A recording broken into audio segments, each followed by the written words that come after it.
Good morning বন্ধুরা, তোমরা সকলে কেমন আছো? আশা করি ভালো আছো। আমিও অনেক ভালো আছি। আমি রোজই ভাবি কি তোমাদের সাথে একটা ভিডিও শেয়ার করব, কিন্তু খুব ভেবেই যাচ্ছি, কিন্তু করে উঠতে পারছি না। কিন্তু আজকে শেষ পর্যন্ত ভিডিওটা আমি করেই ফেললাম। তো একটা কথাই বলবো, তোমরা জানো কলকাতার মধ্যে আর গ্রামের মধ্যে অনেক পার্থক্য আছে। তো আমি কিছু আমার বাড়ির সম্বন্ধে কিছু কথা বলছি তোমাদের সাথে।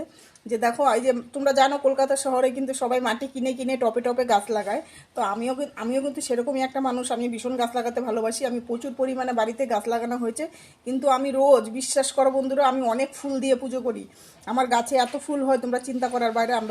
আমি তোমাকে দেখাচ্ছি কি কি ফুল হচ্ছে। আমি অনেকটা ফুলের নাম জানি না অবশ্য, তা তোমাদের দেখাচ্ছি, তোমরা একটু দেখো। এটা হলো আমার গাছের ফুল। এখানে অনেক ধরনের ফুল আছে, আমি তোমাদেরকে এখানে ঢেলে দেখাচ্ছি, যেহেতু এটা ছোট বাটিতে সবটা দেখা যাচ্ছে না।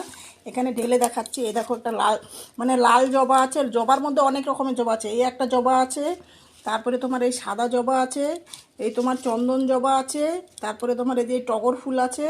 আর এটা কি ফুল, এই ফুলটার নামটা আমি ঠিক জানি না, কিন্তু অনেক ধরনের ফুল আছে বন্ধুরা। দেখো এই ফুলগুলো, দেখো একবার দেখো, প্রচুর অনেক ফুল আছে।